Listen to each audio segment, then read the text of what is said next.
એમ લાગે કે બેકગ્રાઉન્ડ છે ને પડદો છે, જે પેલું શિવરાત્રી વાળું છે ને.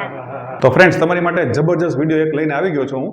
અને આ જે વિડીયો છે ને એ આખો જેટલા મેં અત્યાર સુધીના વિડીયો બનાવ્યા છે એની કરતાં એકદમ ડિફરન્ટ વિડીયો છે. અને કેવું છે કે આર્ટ આપણે ઘણી ટાઈપનું જોયું છે, પોતાની કળા હોય છે અને એ કળા એવી હોય છે કે ભાઈ છે ને અલગ અલગ રીતે લોકો રજૂ કરતા હોય છે. એમાંની એક કલા છે ને એ ભાવનગરમાં આપણે આવી છે ને સર્વપ્રથમ એટલે કે ફર્સ્ટ ટાઈમ છે ને ભાવનગરની અંદર હું જે તમને વાત કરી રહ્યો છું એ જે વસ્તુ છે એ આખી રેઝિન આર્ટ.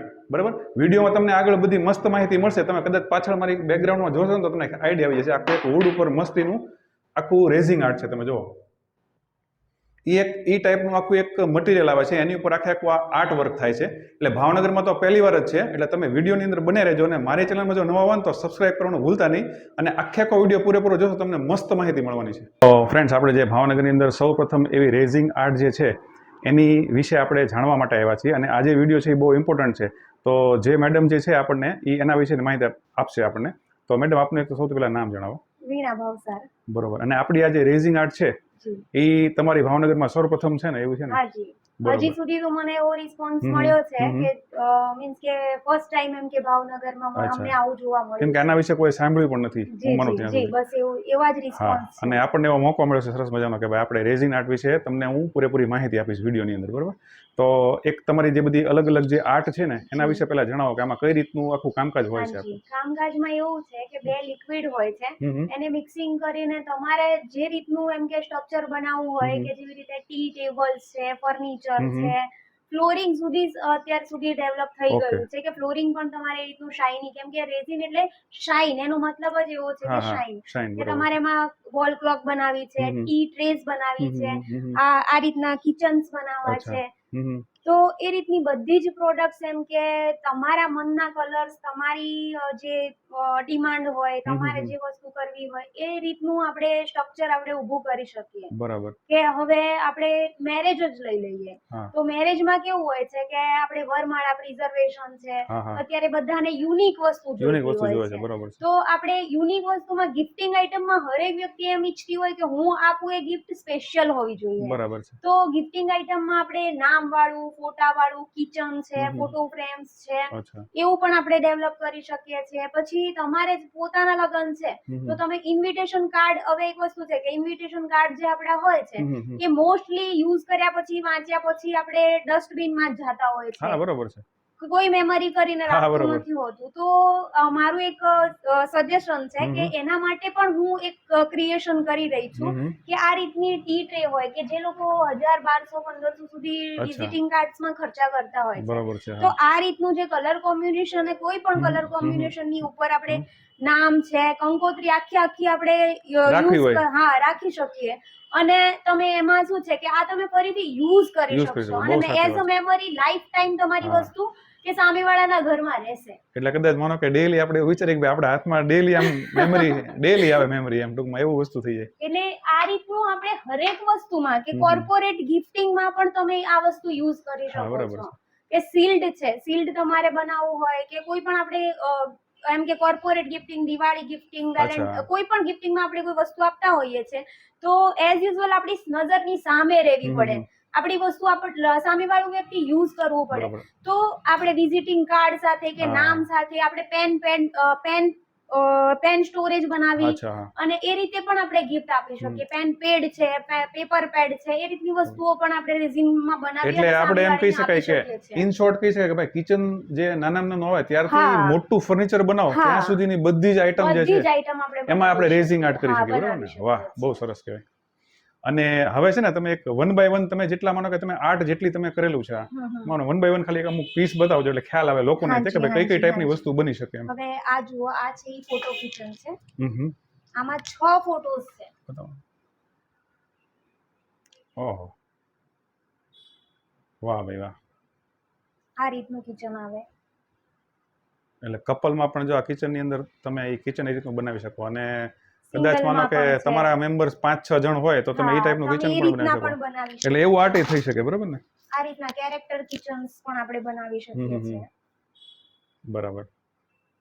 અને હું તો બધાને જ જે કંઈ પણ પ્રોડક્ટ્સ મારે આવે છે તો એની સાથે કિચન ફ્રી જ આપું છું. તો મિત્રો છે ને આ જે બધું રેઝિંગ આર્ટ છે એની અંદર કેવું છે કે ભાઈ નાની નાની વસ્તુઓ સુશોભનની જેટલી હોય એની અંદર તો આ આર્ટ થાય જ છે, પણ છે ને એક વસ્તુ મને વધારે એ બેન પાસેથી જાણવા મળી કે ભાઈ એ જે છે ને અલગ અલગ ફર્નિચર હોય. આજકાલ કેવો ટ્રેન્ડ છે કે ભાઈ ફર્નિચર બધા એકદમ જોરદાર બનાવે છે ઘરે, બરાબર?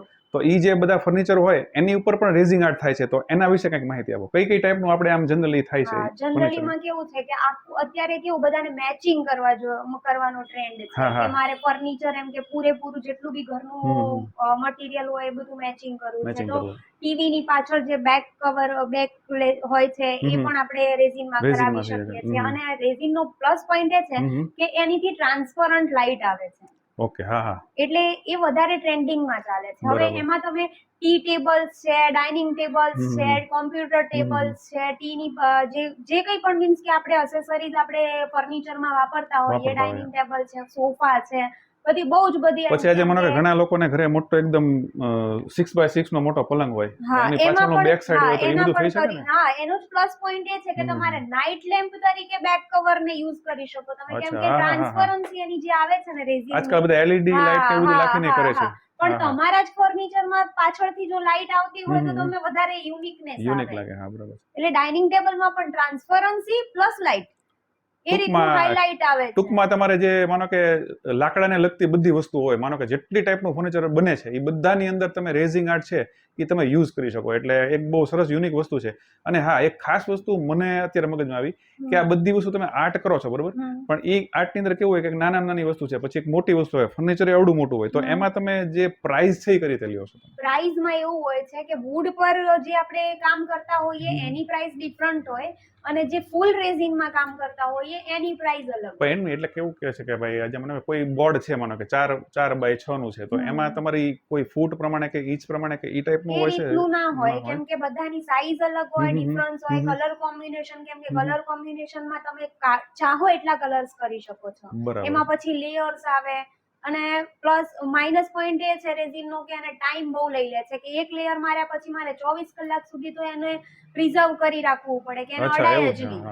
એટલે એ રીતનું હરેક વસ્તુમાં, હરેક તમારા જે વિચારો છે એમાં બધામાં પ્રાઇસ અલગ અલગ ડિફરન્ટ રહેશે. એટલે ખાસ એક વસ્તુ હજી એક નોટ કરવા જેવી વસ્તુ છે કે ભાઈ છે ને ઘણા લોકોને એવું હોય કે ભાઈ મને ઇન્સ્ટન્ટ કરી દો, તો ઇન્સ્ટન્ટ નહીં થાય, કેમ કે આની અંદર આ વસ્તુ એવી છે કે સુકાતા અને બધી ઘણી બધી ટાઈમિંગ લેતું હોય. એટલે તમે છે ને જનરલી ટાઈમિંગ એવો એમને પણ આપવો પડશે કે ભાઈ જેથી કરીને તમને આરામથી મસ્ત સારી વસ્તુ મળે, બરોબર ને? બરોબર છે. એટલે એક હારવાર જે મેં તમને કીધી પ્રાઇઝની વાત, તો એમાં એવું હોય છે કે પીસ પ્રમાણે તમે એ રીતની પ્રાઇસ લ્યો છો, એવું હોય ને? પ્રાઇસ પીસ પ્રમાણે, કલર કોમ્બિનેશન પ્રમાણે, સિંગલ કલર હોય તો અલગ પ્રાઇસ હોય, પછી ડબલ કલર હોય તો અલગ પ્રાઇસ હોય, વુડ પર કામ કરાયું હોય તો અલગ પ્રાઇસ હોય, પછી આ જુઓ તમે બે લાકડા જોઈન્ટ કર્યા હોય તો એનું અલગ પ્રાઇસ હોય. તો આપણે જે પ્રાઇસની હમણાં વાત થઈ ને એ પ્રમાણે માનો કે તમારા 1, 2, 3 વસ્તુનું તમે પ્રાઇસ લેવલ કયો એટલે લોકોને ખ્યાલ આવે. પ્રાઇસ લેવલ એટલે આપણે મિનિમમ થી સ્ટાર્ટ કરીએ. એટલે જુઓ, આ રેઝિનના જે આપણા કિચન્સ છે, આ ટાઈપનું કેરેક્ટર કિચન આપણે કરાવવું હોય ને તો 150 રૂપિયા અરાઉન્ડ થશે, બરાબર? અને પછી ફોટો કિચન આ ટાઈપનું કરાવવું હશે ને તો એ 350 રૂપિયા અરાઉન્ડ થશે, બરાબર છે? અને સપોઝ આ મોટું એક ટેબલ આપણે અહીંયા જોયું, બરાબર? ડેમોમાં ડાઇનિંગ ટેબલ છે, આ 24x24 નું ડાઇનિંગ ટેબલ છે. આ જ રીતનું જો તમારે જોઈતું હોય તો 15 થી 20,000 રૂપિયા સુધી થશે. અને ડાઇનિંગ ટેબલ જે આપણે 5x4 નું હોય છે એ ટાઈપનું એટલે સુધી જવું હોય તો 55 થી 60,000. એ પણ એમ કે એઝ અ પરફેક્ટ પ્રાઇસ નથી, કે એઝ અ કસ્ટમર ની ડિમાન્ડ. હા, બરાબર છે. એ રીતે એટલે આની અંદર આ જે ટેબલ છે એમાં નીચે જે પાયા છે લોખંડના, એ બધી વસ્તુ ઇન્ક્લુડિંગ કે ખાલી તમારું આર્ટ? નહીં, ટોટલી ઇન્ક્લુડિંગ ને? ટોટલી. ઓકે.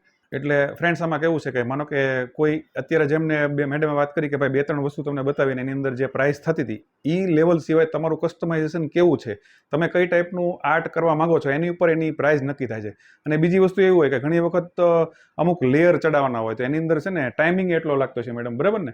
આ એક તમારું આર્ટ જે આ છે આની અંદર માનો કે તમે વિચારો ને તો એમ્બોઝિંગ ની સાથે છે ને 2-3 લેયર ચડતા હોય, બરોબર? આખું આ ફૂલ 6 લેયર છે. હવે એ બધા ફૂલ રેઝિંગ છે ને? ફૂલ રેઝિંગ. એટલે આ ફૂલ રેઝિંગ છે તો આની અંદર તમારે કેટલો સમય લાગ્યો હતો? આ મને અરાઉન્ડ 20 દિવસ થયા. 20 દિવસ જેવું. એટલે એવું ઘણીવાર ઘણા લોકો એવું વિચારે કે ભાઈ 24 કલાકમાં આ બધું હુકાઈ જવાનું છે એટલે મને તરત બીજે દિવસે મળી જવાનું છે, પણ એકચ્યુઅલી એવું નથી. આને 20 દિવસનો સમય લાગે.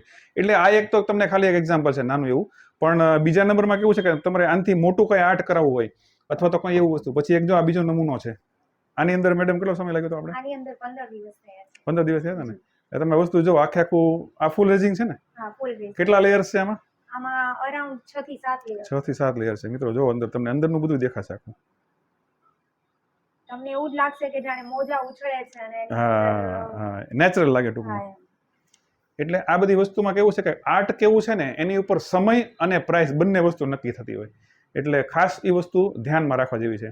તો આ એક આપણને છે ને ભાવનગરની અંદર બહુ જબરજસ્ત આ વસ્તુ આપણને જાણવા મળી છે અને એક યુનિક છે. બીજા નંબરની અંદર કેવું છે કે આમ એક વન ટાઈપ ઓફ મોનોપોલી જેવું છે yes, તમારું. yes, yes. ભાવનગરમાં તમારી સિવાય બીજું કોઈ કરતું નથી, એટલે એક Yes. સરસ વસ્તુ છે. અને અને- B2B બિઝનેસ પણ કોઈને કરવો હોય કે હમ. કોઈ ફર્નિચર વાળાઓને કે કોન્ટેક્ટ કરવો હા હોય ખાસ સાચી વાત છે. તો ઓફિશિયલી હું કરું છું અને GST રજીસ્ટ્રેશન પણ છે, વાહ. એટલે કોઈ પણ B2B બિઝનેસ પણ બહાર પણ આપણે પ્રોવાઈડ કરી શકીએ છીએ. એટલે માનો કે જેટલા ભાવનગરની અંદર માનો કે જેટલા લોકો ફર્નિચરની સાથે રિલેટેડ કામ કરે છે એ લોકોને પણ કોન્ટેક્ટ કરવો હોય તો એમનો કરી શકે. તો આવા નવા કાંઈક જબરજસ્ત વિડીયો હું તમારી સમક્ષ લાવતો લઈશ. અને મને તો એક ખરેખર કહેવાય ને કે આજે જ મને ખ્યાલ આવ્યો કે આ ટાઈપનું આર્ટ વર્ક ભાવનગરની અંદર થાય છે, એટલે બહુ સારી વસ્તુ કહેવાય. તો મિત્રો આપણે છે ને આવા નવા વિડીયો અને આવી સરસ મજાની માહિતી સાથે ફરી મળીશું. ત્યાં સુધી જય માતાજી, જય શ્રી કૃષ્ણ.